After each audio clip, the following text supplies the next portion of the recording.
তো একজন শিক্ষক যেহেতু একজন ছাত্রের রুহানি পিতা, তো পিতৃতুল্য সদ্ভাব সদাচরণ দিয়ে ওই এলাকার কয়েকটা গ্রামের নাম শুনলে আপনি অবাক হবেন। পাগলা বস্তি, নামাপাড়া, বাজুন্যাপাড়া, অলরেডি এই মুহূর্তে 3টা প্রকাশিত হয়েছে, আর 6টা পাণ্ডুলিপি কমপ্লিট করা আছে, মোট 9টা। আরো একটা উপন্যাস লেখা আছে, সেই উপন্যাসটার নাম হলো কোটাকালীন দহন। জি,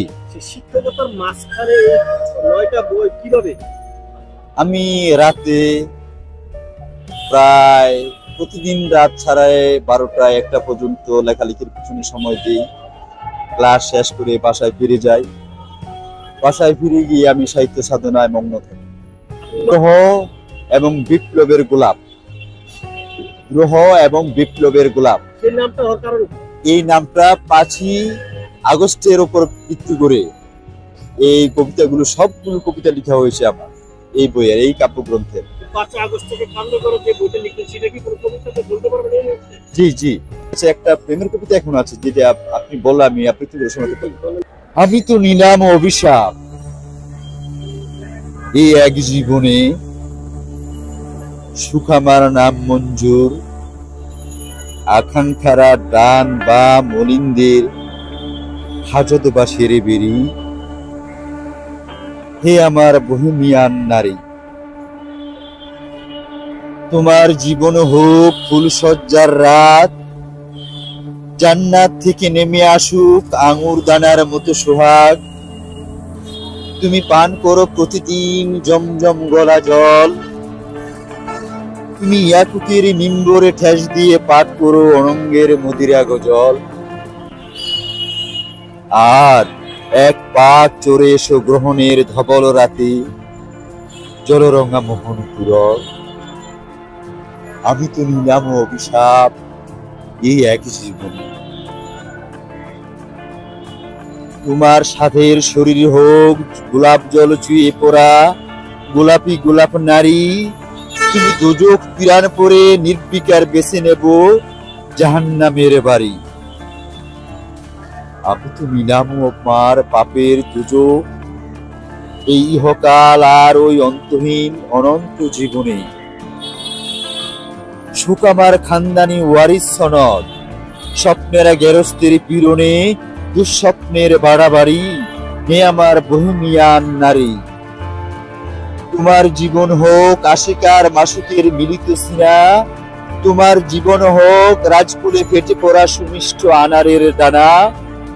তুমি গান করো প্রতিদিন ওয়াইনের কামরঙ্গা ধ্রুপদীর আগে, তুমি রেশমি গাউন করে অঘরে নৃত্য করো লজ্জাপতির লাজে। আর এক পা ঘুরে এসো লাইলির কুরসি কালাম মাসুকের মেরাজে। তোমার প্রাণের পরাণ হোক কস্তুরি ফেটে পড়া মোঘলের বাড়ি। হে আমার বহিমিয়ান নারী, আমি তো নিলাম অভিশাপ এ এক জীবনে, গণতন্ত্র প্রেম আমার নাম মঞ্জুর। স্বাধীনতা সোহাগেরা প্রমোদ প্রমণে গেছে স্বৈরাচারের বাড়ি। হে আমার বহিমিয়ান নারী। এই কবিতাটা মনে হয় 680 নাম্বার অথবা 81 নাম্বার কবিতা হতে পারে। কত নাম্বার বই? প্রথম বইটা না? না না, এটা হলো আপনার 7ম কাব্যগ্রন্থ আমার, 7ম কাব্যগ্রন্থ। কাব্যগ্রন্থের নাম হলো মন প্রিয় নারী। আপনার এই কবিতা লেখার আইডল? আমার কবিতা লেখার আইডল মূলত তেমন কেউ নেই, তবে নজরুল আমার প্রিয় কবি। আর বর্তমানে একজন আমার গুরু আছে, কবি আব্দুল হাই শিকদার। ওনার সাথে কিছুদিন আগেও আমার একটা সাক্ষাৎ হয়েছে বাংলা একাডেমিতে। ওনার কবিতার যে টান স্পিড, সেটা আমার খুব পছন্দ, ভালো লাগে, নিজের অজান্তে ভালো লাগে। যেহেতু আপনি বলেন নজরুল আপনার আইডল, জি, আপনি কি গান গান? আমি নজরুল, হ্যাঁ, কিছু কিছু চেষ্টা করি। যদি বলে নজরুল গাইতে পারবেন? হ্যাঁ পারবো, 2 লাইন। আমায় নহে গো তুমি ভালোবাসো, ভালোবাসো মুর্গা আমায় নহে গো, তুমি ভালোবাসো, ভালোবাসো মুর্গা। এই আর কি। আমার স্কুলটা হলো নারায়ণগঞ্জ উপজেলার আড়াইহাজার উপজেলা। আমার স্কুলের নাম হলো 123 নং দক্ষিণ বালিয়াপাড়া নজরুল ইসলাম বাবু সরকারি প্রাথমিক বিদ্যালয়। তো সেই স্কুলটা একটা অজপরাগায়ে প্রতিষ্ঠিত হয়েছে। ওই এলাকায় বেশিরভাগ মানুষ তারা দিন এনে দিন খায়। ওই এলাকার কয়েকটা গ্রামের নাম শুনলে আপনি অবাক হবেন। পাগলা বস্তি, নামাপাড়া, বাজুন্যাপাড়া। এই এলাকার গুলোর নাম শুনে আপনি বুঝতে পারবেন তাদের ছেলে মেয়েদের কি একটা অর্থনৈতিক অবস্থায় তারা লালিত পালিত হয়। ওই অবস্থায় ওই ছেলে মেয়েগুলো আমার বিদ্যালয়ে আসে। তো 5 বছর আগে আমার বিদ্যালয়টা নতুন প্রতিষ্ঠিত হয়।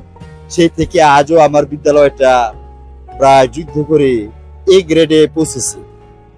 তো আশা করি যেভাবে আমরা আমার সহকর্মী বৃন্দকে নিয়ে, আমার শিক্ষা অফিসার বৃন্দকে নিয়ে, আমার সহকারী শিক্ষা অফিসার নাম হলো আসমা আক্তার জনাব, ওনার সার্বিক সহযোগিতায় আমি আমার বিদ্যালয়টা সামনে আরো একটু উন্নত ধাপে পৌঁছানোর চেষ্টা করব প্রাণপণে সেই প্রত্যাশা ব্যক্ত করছি। না, আমি আমার সহকর্মীদের নিয়ে প্রথম যে মিটিংটা ডেকেছি সেই মিটিংয়ে বলেছি যে শিক্ষক হলো একজন ছাত্রের রুহানি পিতা। আমার ছাত্রছাত্রীদেরকে, আপনার ছাত্রছাত্রীদেরকে পড়ালেখা শিখাবেন, তাদের মনোজগৎ গঠন করবেন। তো আমার সহকারী শিক্ষক শিক্ষিকা বৃন্দ আমার সেই যে প্রত্যাশা ছিল যে রুহানি পিতার আলোকে তাদের সাথে সদাচার দিয়ে ব্যবহার করে তাদেরকে পড়ালেখা শিখাবেন, সেভাবেই শিখিয়ে আসে। এই জন্য তেমন বড় কোনো অঘটন আমার বিদ্যালয়ে আজ পর্যন্ত ঘটেনি। এটার সাক্ষী আমার শিক্ষা অফিস, আমার টিউ স্যার এবং আমার টিউ স্যার এবং আশেপাশের সকল প্রাথমিক বিদ্যালয়ের শিক্ষকরাও আমার বিদ্যালয় সম্পর্কে জানে যে এটা সাইম স্যারের স্কুল, সাইম স্যারের শিক্ষা প্রতিষ্ঠান। উপজেলা থেকে সমগ্র দেশের সহকারী শিক্ষকদের একটা দাবি ছিল তাদেরকে 10ম গ্রেড প্রদান করতে। এই 10ম গ্রেড প্রদানের জন্য আমরা একটা আন্দোলনে নেমেছিলাম। প্রায় গত 1 মাস আগে আমাদের ইউনু সাহেবের কাছে আমরা একটা স্মারকলিপি প্রদান করেছিলাম। এর পরের শুক্রবারে আমরা ঢাকাতে প্রেস ক্লাবেও জমায়েত হয়েছিলাম। তো সরকার আমাদের জাতীয় শিক্ষক নেতাদের সাথে মিটিং এ বসে আশ্বাস দিয়েছেন যে ওনারা আমাদের এই 2য় গ্রেডের দাবিটা তারা বাস্তবায়ন কিভাবে করা যায় সে প্রচেষ্টা তারা করবেন। এই যে বর্তমান বিপ্লবী সরকার আমাদেরকে আশ্বাস দিয়েছে আপনাদের দাবিটা আমরা পর্যালোচনা করে আমরা কতটুকু বাস্তবায়ন করতে পারি সেটা আপনাদের সাথে আবার বসে আমরা আপনাদের দাবিটা বাস্তবায়িত করব। কিছুদিন আগে আপনার বাবা মারা গেছে। জি, ভয়াবহ রোগে আক্রান্ত। জি, আমার বাবা ছিল একজন প্রধান সহকারী শিক্ষক।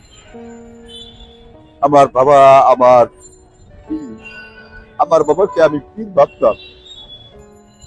আমার বাবা যখন অসুস্থ ছিল